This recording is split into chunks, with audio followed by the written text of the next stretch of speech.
بەڕێزان سڵاو وەک لە سەرتا باسمان کرد پاش چەند ساڵ تێپەڕبوون بەسەر ڕووخانی کۆماری کوردستان و لە بەرێگەڵۆشانی حیزبی دیموکراتی کوردستانی ئێران و ئەو کارەساتەی کە بە پیلانی دەرەکی بەسەر کۆماردا هات کۆمەڵێک ڕۆشنبیر و خوێنەوار و ئەفسەر و هەڵسوڕاوی سیاسی کوردستانی ڕۆژهەڵات بڕیار دەدەن درێژە بە خەباتی چەکداری و سیاسی بدەن و بەردەوام بن لە شۆڕش و حیزبی دیموکراتی کوردستانی ئێران زیندوو بکەنەوە بۆ ئەمە بەسەش هەریەک لە ئەحمەد تۆفیق و هاشمی حەقتەڵەب و سلەیمانی معینی و یوسف ڕەزوانی و ڕەشیدخانی ئەحمەدی و چەندانی تر بڕیار دەدەن دەست پێ بکەنەوە و لە ڕێگەی دۆستەکانیان و بە هاوکاری حیزبی شوێی عراقیەوە دێنە باشووری کوردستان و لەوێش کۆمیتەیەکی پێنج کەسی پێک دێن و کۆمۆنی سەرچنار دروست دەکەن و ئەحمەد تۆفیقیش دەکەنە بەرپرسی حیزبی دیموکرات. بەڵام هەر لە سەرەتای هاتنیانەوە ئەم کۆمەڵە پێشمەرگە و کادرە سیاسیانە تووشی ناکۆچی و ململانی نێوخۆیی دەبن و کێشە لە نێوان ئەحمەد تۆفیق و دکتۆر عەبدوڕەحمانی قاسملوودا دروست دەبێت کە ئەو کات قاسملوو ئەندامی حیزبی توودا دەبێت. کێشە ململانەکان بەردەوام دەبن تا گەڕانەوەی مەلام سەفای بارزانی لە سۆڤێت ئیدی هەموو لە دەوری بارزانی کۆ دەبنەوە لە بەغدا تا هەڵایسانی شۆڕشی ئەیلول و لە نێو ئەو شۆڕشدا درێژە بەکاری سیاسی دەدەن و دواتریش بەشێکیان لە ئەحمەد تۆفیق جا دەبنەوە و ململانەکان بەردەوام دەبێت.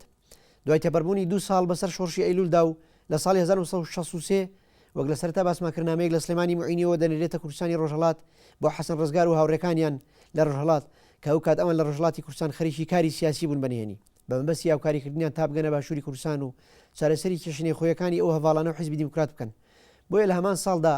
حەسەن ڕزگار و بەلا ڕەسوولی پێشنماز و حسێن مەدەنی و فەتاحی قادری و اسماعیلی مەشیری لە ڕۆژهەڵات هەڵدێن و دێنە باشووری کوردستان بۆ قسەکردن لەسەر بارودۆخی ئەو کاتی حیزبی دیموکرات و ناکۆچیە نێوخۆیەکانیان و دروستبوونی کۆمیتەی ساخکەرەوە و کۆمیتەی ئینقیلاب و جوڵانەوەی 67 و 68 و ئەو بارودۆخە لە ئەڵقەی دووهەمی بەرنامەکەدا بەردەوامین لەگەڵ بەڕێز مەلا ڕەسوولی پێشنماس یەکەمین بەرپرسی مەکتەبی عسکەری و ئەندامی مەکتەبی سیاسی و سەرکردایەتی پێشووی حیزبی دیموکراتی کوردستانی ئێران. کاک مەلا ڕەسوول دیسانەوە بەخێر بێ بۆ بەرنامەکە. زۆر مەمنون. وەک لە پێشەکی بەرنامەکە ئاماژەم پێکرد ئێستا ئێمە گەشتنێتە ساڵانی 63 و هاتنی ئێوە لە ڕێگەی ئەو نامەیەوە بۆ باشوور و بەشداریکردنتان لەنێو شۆڕش بەڵام کە دێن ڕوبەڕووی ئەو ناکۆچیانە بنەوە. ئەگەر پێم بڵێ ئێوە لە ساڵی 63 کۆمیتەی ساخکەرەوە دروستەکەن کۆمیتەی ساخکەرەوە مەبەست لێی چی بوو چۆن دروستکرا چێ بیرۆکەی دروستکردنی ئەم کۆمیتەی ئەنجامدا؟ وەک باسم کرد لە بندەستی بارزانی و لە چای برا دۆزدا کە ئەحمەد تۆفیقە و هەڵوێستە تەگڕەوانەی دەست پێ کرد بوو برادرانی چەک دەکردن دەری دەکردن کێشەکە بەرەبەرە گەورە بووە کە کێشەکە گەورە بووە ئەحمەد نەیتوانی بڵێن بە مەلام سفای ئێمە بە چەککردندا یا بە دەرکردن مامدا فکری وەی کرد کە ئێمە تووشی جەبهەشتی وا بکە ئەو دەمیش لە چای برادۆستین لە زۆرسێک لە ئەو منتەقەی شەڕی زۆر تونتە بوو دوو کەڕەتان کۆی دەکردینەوە 10 نەفەر 15 نەفەر لە ئێمە بە مەسئولیەتی کاک محەممەدی محتەدی کە بە کاوە مەشهور بوو و ئەمنیش کە لەباری نیزامیەوە هەبووم ئەمە دەچوین بۆ کن دوو قاعیدی زۆر تێکۆشەری بارزانی کە یەکیان حالی بارزانی بوو دەڵێن پێمایە ماوە یەکیان مەلامین بوو ئەمە دەچوین بەڵامەوە مەلامستانی دەزانی کە دەگەڵ ئەمە دەگەیشتینەوێ ڕۆژێک دوو ڕۆژ دەماینەوە توی شەڕێکی واش نەبووین بوو تا قەوشتی وا بوو بەڵام بەو شێوەیە بارزانی کە چون پێکەوە بووین لە بن شاخەکانوانە کە هەستی دەکرد جەماعەت کەم بۆتەوە مەسەن بانگی ئەحمەدی هاژاری دەکرد جەماعەتی ئەحمەدی زۆرتر هەر بە جەماعەتی ئەحمەدی نێویان دەبردینە مە زۆر تووڕە بووین بەوەی ئەوانە دیار نین ئەحمەدیش نەدەتوانێت حاشایە بکاتی کورد ئەزبەری بۆ خۆیان داوایان کردووە کە پسنە جەپەی و ئەوە ئەوانمان ناردۆ بۆ جەپەی بارزانی فەورەن هۆچ تۆکی و وانێکی بەرقەوشتی دەکرد دێک و فەورەن جەماعەتی ئەحمەدی بنێرنەوە کە داهاتینەوە دای دێناین ئامۆژگاری دەکردین کوڕمە من مرۆم زۆرە جەماعەتم زۆرە ئێوە غەریبن لێرە ئاوا و شێوە حەقتان نییە بۆ چوونە شەڕە ئەمەش لەما کودە باشە تۆ نەڕێگامان دەدەی بچینەوە وڵاتی خۆمان پیتاک بۆ ئێوە کۆکەینەوە یا بنکە بکەینەوە لێرەش دەگەڵ ئەحمەد تۆفیقی کێشەمانە دووسێ جارێکی داناینەوەنە بەهەرحاڵ ئەو دوو جارێک کە ئەو جەریانە بوو جاری ئەخیری کە دەگەڵمان دانیش کوتێوەستان دەوێت کوتمانەمە دەمانەوێت بنکەی خۆمان هەبێت لەسەر سنوورەکان هەم فعالیتێک بکەین چون مەلامسا هیچ پەیوەندی بە ئێران و ئەوانەوە نەبوو هەم فعالیت خۆمان بکەین هەم یارمەتی بۆ کۆکەینەوە ئەوە بوو مەلامسا ئیجازەی ئێمەیدا سلێمانی معینیش دەگەڵ ئێمە بێ کوتی تەنیا ئەحمەد بالای من بێ ئیشی من بکە ئێوە بڕۆ ئیش خۆتان بکەن هەرچی دێکەنەوە سلێمانی معینی هەیە حەسەن ڕستگار هەیە کوێیە ئەوە بوو لەوێڕ ئەمە هاتین نزیکی 20 چەند نەفەر بووین کە وێنەیەکی لەگەڵ عەزەقرایوانە گرتومانە ئەو ڕۆژێک هاتین لە منتقەی گەڵاڵەوانە دیتمان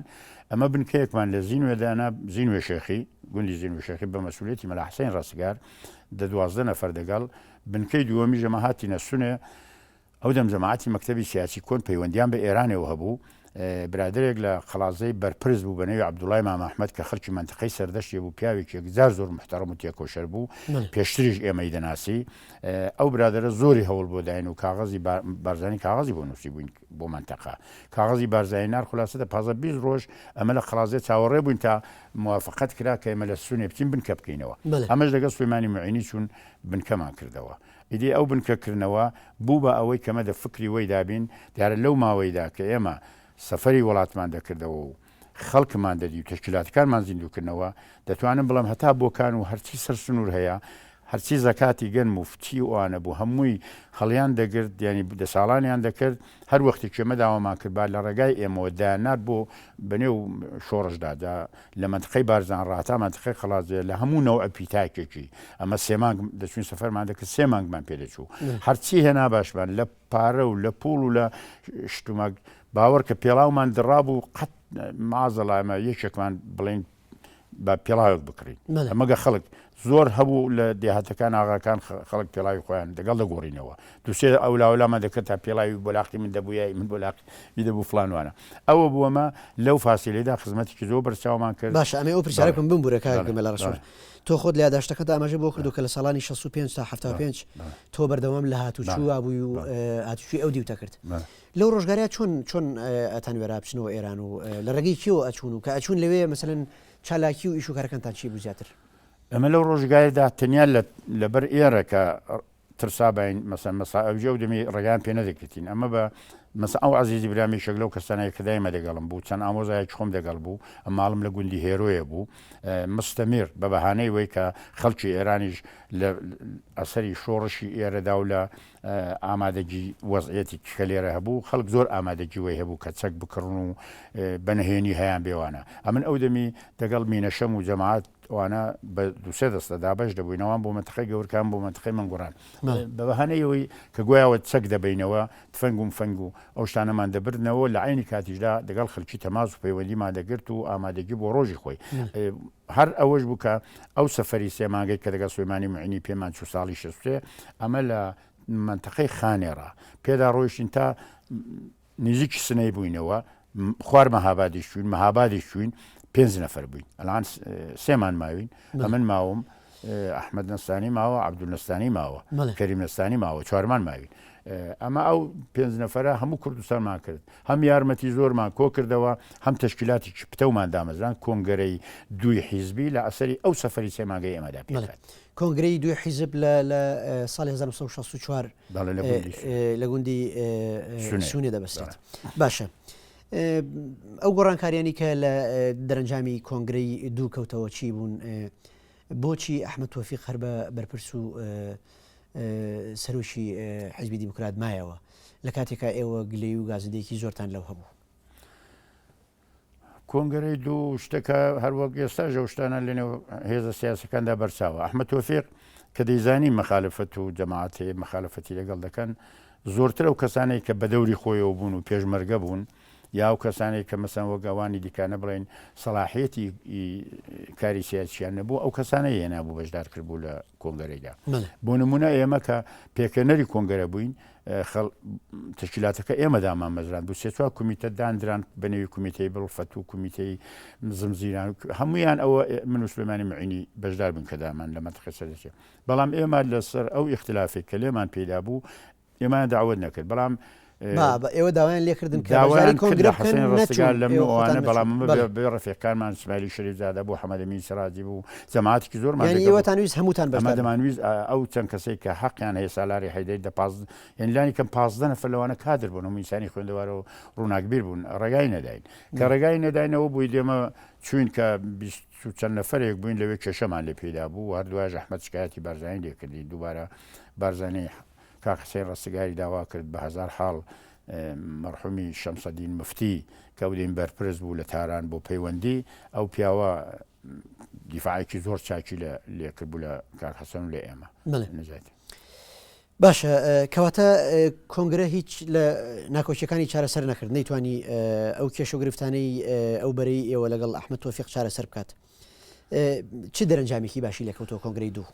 کۆنگرەی دوو شتی چاکی تێدا بشتی خراپی شتێ مەسەن شتە خراپەکە ئەحمەد تۆفیق نابووی لیستەیەکی ڕەش و لیستەیەکی سپیدا نابوو لە لیستە ڕەشەیدا نێوی دکتۆر قاسملوو لە لیستە ڕەشەدا بوو کەریم حسامی تێدا بوو نەزانم قادر شەریف و ئەوانەی هەموو خست بۆ لیستی ڕەش. بەڵام خۆ ئەوان ئەو کات لە دەرەوەی وڵات بوون و لەوێ نەبوون. بەڵێ بەڵام هەر خست بوونە ناوێ ئەوانە. چی بوو ئەم لیستە ڕەشە چی بوو ئەم لیستەی ینی چێ بڵێ بەدڵی ویە چاکە چێ خراپە ئەوە نەیکرد بوو ئەوجا لە بەیانی ختمی کۆنگەرەدا ئەوەی کە پێشدا سوال لە من کرد لەسەر مانەوەی قازی محەممەدی هجوومێکی زۆر توندی کرد بۆ سەر بەڕێوەبەرانی کۆماری کوردستان لە مەهاباد کە مەبەستی شخص قازی محەممەدی بوو کە خەوی کەروێشکیان لە خۆیان خستو ئەدەبیاتی سەیری هەبوو فلان و ئەوانە ئەوە هێندەی دیکە ئێمەی هەڵبەزاندەوە بەڵام بە حقیقەت کارە باشەکانی کۆنگەرەی دووش بڵێن ئەوە بوو سەدیقی ئەنجیری کە لە دەورانی کۆماریش دەوری هەبووە لە ڕووناکبیری و ڕۆژنامەوانی و لاواندا سەدیقی ئەنجیری لە ڕێگای سلێمانی مەعینیەوە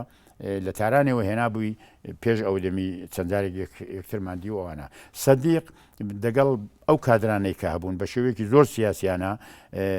هەڵەیەکی ئەحمەدیش کە دەو کاتیدا سەفەری بەغدایە کرد وا شایع بوو کە گیراوە مەلا مستەفاش لە سەنگەسەری بوو ئەو دوو مەسەلە وای کرد کە مەلا مستەفا لە ئەحمەد بپرینجێتەوە سەدیق چۆن خۆی گەیاند بۆ بارزانی و قسەی لەگەڵ کرد بوو ئەو شتانی سانێکی یەکجار زۆر خوێندەوار یەکجار زۆر نەرمونیان ئەوانە سەدیق تشکیلاتێکی باش پێکەوە ناوە هەر لەو ماوەیدا ئەو چەند نەفەر لە ئێمە لە کومیتێ ساختکەرەوە من و مەلا حەسەن و برادێکی دیکەش وەک مشاویری کومیتەی مەرکەزی وەرگیران و ئەمە دەگەڵیان تێکەڵ بووینەوە هەر ئەو نەتیجەیویش بوو دیارم باش کومیتە ساختکەرەوەمان هەر نەکرد ئێستا هەر نەتیجەیویش بوو کە مەچوین قادر شەریف و ئەوانەمان هێنایەوە. باشە کەواتە گرنگی و مهمەی کۆمیتەی ساختکەرەوە ئەوە بوو کە سیدیقی ئەنجەری بتوانێت بارودۆخەکە جۆرێک لە جۆرەکان کۆنگرەی دوو ئەوە بە کۆنگرەی دوو کۆنگرەی دووە بۆ کۆمیتەی ساختکەرەوە کۆمیتەی ساختکەرەوە پێش کۆنگرەی پێش کۆنگرەی دوو بەڵێ ئێمە کە هاتینەوە کارانەمان کرد و فعالێت خۆمان دەکرد و مرکەی زین و سونێماندانا ئەحمەد تۆفیق ئیجازەی لە مەلا مستەفای وەرگرت بوو کە بێ لە منتەقەدا بگەڕێت بە عەشیرەت و خەڵک و تەرەفدار بۆ بارزانی زیاتر کۆکاتەوە و هەست بە ناکۆچی وردە دەگەڵ بڵێ مەکتەبی سیاسی کۆن کەمەش بنکەکانمان لەوێ بوو بنکایان بۆ کردبووینەوە و ڕۆن و یۆشتیان لە اختیار نابووین بۆی کە بەیانی کومیتەی ساختکەرەوەمان پێ دەرکرد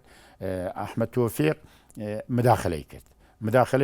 لەوێش چەند برادێکمان هەبوون بە نێوی عومەر نیگڵی و ئەوانە و مەلا ڕەحمانی سەرشیوی سەخز و ئەو شتانە دیارە ئەو 4-5 نەفەرە بە حەقیقەت دروشیان دەگەڵ مەکرد چونکەوان قەولەوە بوو لەگەڵ ئێمە یۆگڕام مبارەزەی زدی سەرڕۆیەکانی ئەحمەد تۆفیقی بکەین بەڵام دەدوایەدا بۆ خۆیان وا دیار بوو دەگەڵ کاک سەلاحی مفتیدیوانە شتێکی دیکەیان بە نێوی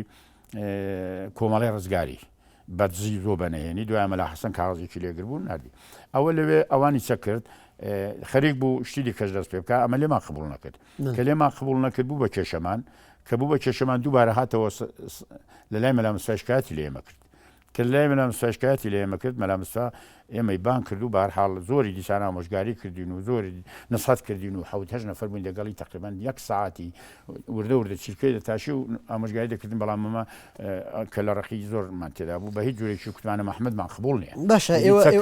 ئێوە لەبری ئەوەی کە لەبیری ئەوە بن بارودۆخەکە بە جۆرێک لە جۆرەکان هێور بکەنەوە ئێوە هاتبوونە باشووری کوردستان و پاڵشۆڕشی ئەیلول ئەم ناکۆچیانە زیاتر ریزەکانی ئەوەی پەردەوازە ئەکرد ئەو کات ئەحمەد تۆفیق نزیکە کە بێ لە مەلا مستەفای بارزانی زۆر ئێوەش لە ساتەوەختی کۆمیتەی ساختکەرەوە پاڵێن بە باڵی مەکتەبی سیاسی کۆنەوەمان نەبووە بوو ینی ئەمە بە بڕوای تۆ هۆکارێک نەبوو بۆ تونوتیشکردنەوەی زیاتر ناکۆچیەکانی نێوان ئێوە ئەحمەد تۆفیق لە ڕۆژگارەیە ئەمە ئەو کاتە ئەو برادرانەی کە پاڵمانەوە مەکتەبی سیاسیدا و کومیتەی ساختکەرەوەمان دروست کرد بە حقیقەت ینی ئەمە حەقتر بووین لە ئەحمەد تۆفیقی ینی ئەحمەد تۆفیق شتی زۆر باشیە بووە مەسەلەن گوێ خۆمان گوێمان لێ دەبوو بە کەڕات بێزگە لە اختلافی خۆمان ئەحمەد تۆفیق هەمیشە باسی لە ناکۆچی بینی ئێستا جارێ شەڕ نەبوو کێشە نەبووە برادرانی مەکتەبی سیاسی نەڕۆیشتون بۆ ئێران ئەو برادرە مەلامسفای مەیلە و تحریک دەکرد لە دژی مام جەلال و مامۆستا ئیبراهیم ئەحمەدوانە ئەمە کە بۆ خۆمان دەبووین دەمان بە کاری ئێمە نییە ئەمە دەبێت کاری خۆمان بکەین ئەوە لە دوا ڕۆژدا لە بەیانی کومیتەی ساختەرەوەشدا ئیشارەمان پێ کردووە دەڵێن ناکۆچێک لە بینی مەلامسفای بارزانی کە سەرۆکی حیزبە و مەکتەبی سیاسیدا هەیە ئەگەر ئەو ناکۆچێتە شەنابێت و ببێتە کێشە بۆ دواڕۆژ کورد بۆ ماوەیەکی یەکدا زۆر زەرەدی تێدا دەکات هەر ئاواش بوو ئەوە بوو کە ئێمە پاڵماوەواندا خواڵ ناگرێوان لەوێ هیچ نەوە ئەمە داخلەیەکیمان نەدەکرد بڵێ ئێمە تەحریکەن لە دژی کێ و کێوانە بەڵام ئێوە کاک بەلا ڕسوول ئێوە ئەحمەد تۆفیق لەولاوە پاڵیا بوو بە مەلام مستەفاوە ئێوە پاڵتەناو بە مەکتەبی سیاسیەوە ینی ئەمە جۆرێک نەبوو لە بەشداریکردن لەو ململانەی 64 و ئینشیقاقی سەرکردایەتی پارتی و باڵی مەکتەبی سیاسی لەبری ئەوەی ئێوە تەرەفی خێر بن ئێوەش دابەش بوون بەسەر باڵی جەلالی و مەلای ئەو کاتەیە ڕاستە ئەوە دقیق وایە چونکەمە دەکرێت بڵێ پێشەوەی جەلالی و مەلای یا ئەوەی باڵی مەکتەبی سیاسی بکە ئەمە لە چێبرا ڕادەسمان پێکرد بەڵام ئەو وەک واقعیەت ئەمە لەکن مەلام مستەفا و ئەحمەد تۆفیقی هیچ شتێکمان بۆ نەکرا کرابووین بە زیندانەوان با بە زیندانەوان بۆ بە ئێوە زیندا هەموو زیندانەوانێک هەر دڵێشیە ئەمە کوردی شوێنێکی دیکەین و حیزبێکمان هەیە و کۆمارێکمان هەیە ومە چکارمان بە زیندانەوانی داوە ئەوە بۆمە دەمانەویست ئەو دەمیژوانە بۆمە پێمان وابی مەکتەبی سیاسی مەسەن دەگەڵ مەلام مستەفای شەڕ دەکەن یا مەلام مستەفا قووەت دەنێرێتە سەروان ئەمە لەوێ شەر قسەمانەوە بوو دەمان کورد ئەوان دەیان کوردمە بەنسبە دێەوە بێلایانی کاری خۆتان بکەن ئەمەش بەنسبە دێەوە بێلایانی بەڵام ئەمە لەوێ کە کاری خۆمان کرد و ئەو کومیتەی ساختەرەوەمان پێکێنا و ئەوی ئەلامیەکەمان بڵاو کردەوە ئەمە لەوێ بە سێ دەستا کاری خۆمان کرد و تەقسیم بووین و لەوێدا لە کتێبەکەمدا چاکم تەوزێداوە کە ئەمە ئەو سێ دەستا بۆ منتەقەی بانە بۆ منتەقەی سەردەش بۆ منتەقەی مەهاباد و پیرانشار کە ئەمە کەوتینە منتەقەی مەهاباد ئەمە ڕۆیشتینەوە بە دوای مەدا بوو کە بارزانی مەتەمەری کرد لە خەڵازێ و هەر بە دوای مەتەمەرەکەشدا لوقمانی کوڕی و ئەوانەی ناردە سەروان و ئەوان ڕۆی ئیدەمە بێ پشت و پەنامینەوە کەوان ڕۆیشتن بۆ هەمەدانێ مە تازست بکەین بەر چەند نەفەرێک وەک قادر شەریف نەبێ کە بە خاچاقی لەو سنوورانەی منتەقەی ورچەک و ناوچەی سەردەژمانەوە ئەویدی کە ئێمە هەموو ئەومە بەزانی کە ئێمە بە کوردستانە و شۆڕشی تێدایە و مەلام مستەفاش کە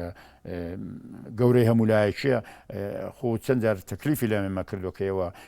بەزم بە ئەحمەد تۆفیق باگرن با بڕینەوە ئەمە هاتینەوە وابوو هەر خودی مەلام مستەفاش مەقەڕی لە ڕانیە بۆ کردینەوە وەکتی کارتان بە ئەحمەد نەبێ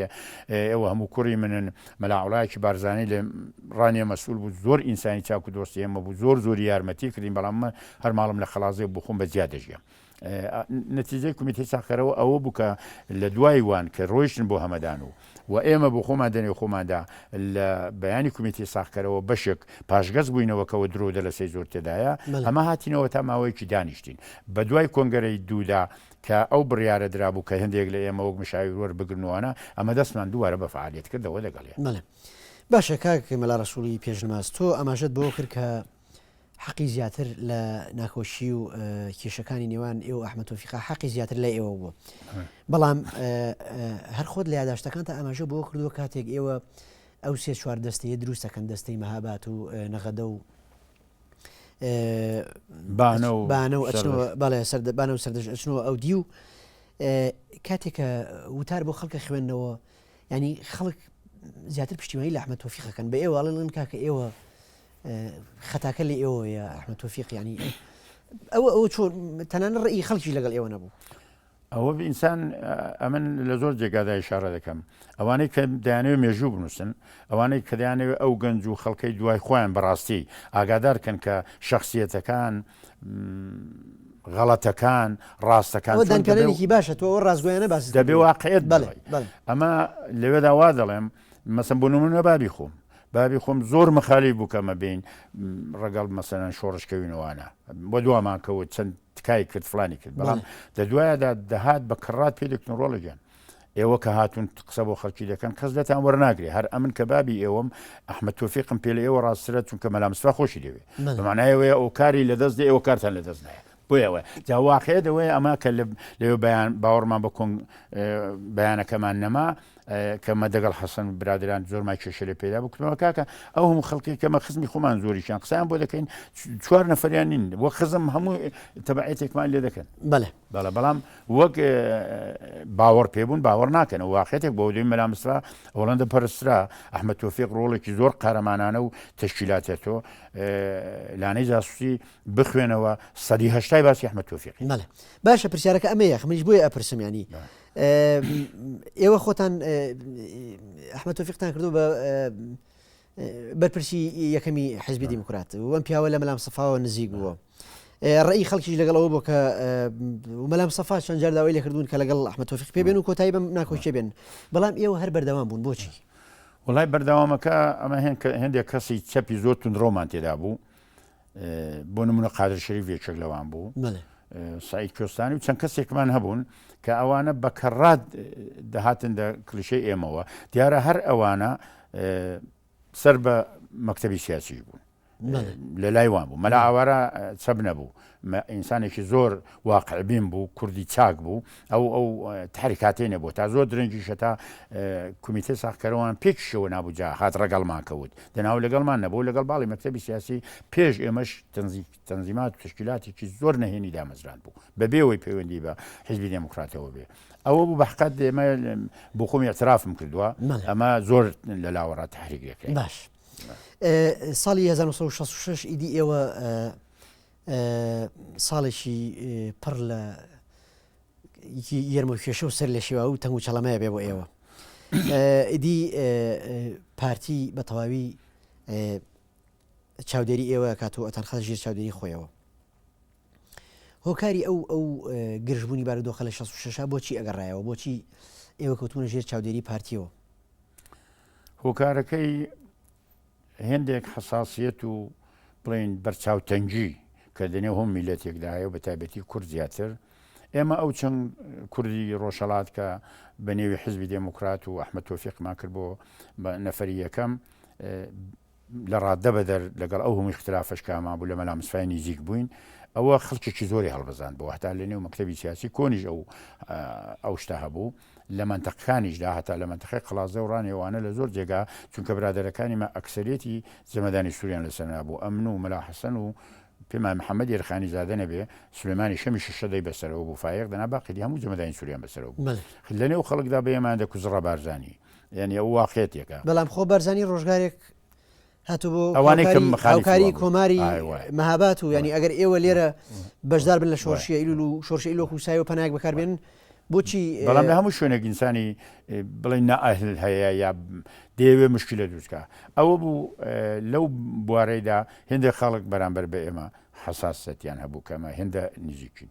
مەسەلەن بۆ نمونە مامەشە ڕشکە هەن لە منتەقەی قەڵازێ مامەش هەمیشە لە ژێر دەستی ئاغاکانی منتەقەدا چەسابوونەوە ئاغای پشدەری بەلایکی لەو دایان چەسانەوە عەلی ئاغای حەسەن ئاغای بەلایکیدا عشیرەتێکی چکۆڵەن دەونەوەیدا هەتا ئەو کاتی ئەحمەد تۆفیق نەچۆنێوانە و 56 نەفەری لەوانە نەکردە پێشمەرگە و بە بارزانی نەناسان و لەگەڵ خۆمان نەمان بنە سیای برادۆ زەوانە هەر دەژێر ڕەزالەتی ئەو بەزم و ڕەزمەیدا بوون بەڵام لەو وەختیڕا ئەوانە بۆ خۆیان بوون بە خاوەن مەسئولی خۆیان خەڵکی خۆیان ئیدی جوابی ئەوانیان نەدەداوە ئەو شتانە وای کرد و دەو کاتیژا کە مەکتەبی سیاسی بڵین مەسلەی بەکرەجۆ و ئەوانە هات بۆ گۆڕێوان کاری تشکیلاتی خۆیان دەکرد بەڵام زەردەکەی کێشەکەیوان بۆ ئێمە بوو بارزانیش بەحقەت ینی لە ئێران نزیک ببووە بارزانانی لە ئێران نزیک بۆ بەچ معلومە بارزانانی ئاگای لەو هەموو زەدوبەندانەیە بێ کە بەشی پاراستن چ بەسەر ئێمە دێنێ لە بەشی پاراستن لە هەموو منتەقەکاندا زۆریان فشار بۆ مەدێنە سازمانی ئەمنیەت بەدایمە بەسەریانەوە بوو نێو بە نێودانە بەدانە ئەوەی دەکردن هەتا وای لێ هات ئەحمەد تۆفیقی لە ئەسەری ئەو ئازایەتی وجودی خۆی کە هەی بوو کە لە ڕقێکی زۆری هەبوو ئەو وەختێک ئەوانەی کە ئێستا دەسەڵاتدارن هەمویان دێ ئیجازە لەوی وەردەگرن مەلام سفای بین ئێستا ئەحمەد تۆفیق بەرەبەرە دوور خراوەتەوە بەرەبەرە مەلام سفا بە هیچ جوونایەوێ بیبینێ پێی کتۆ بڕۆ لە قەندیل خەریکی ڕاو و ئیسراحەتی خۆت کە بەڕاستی مەلام سفا وەندی کەش یاد دەگەڵی بە وەفا بوو ئەو واقعێتێکەوەنە ئەحمەد تۆفیق هەستا بوو لەو ماوەیەدا کە شەڕی هەندرێن و وانە دەستی پێکرد جەماعەتێکی دە 15 نەفەری لە خۆی کۆ کردبەوە ئەویری کە تەشکیلاتی کارمان دەکرد بەڵام و جەماعەتی کچەکداری خۆی هەبوو زۆر باشە بەخشە کاک بەڵاش پشوویەکی کورد وەرەگرین و دواتر بەڵێ درێژە بەقسەکان و بەرەزان پشوویەک و پاشان ئەگرینەوە بەلاتان.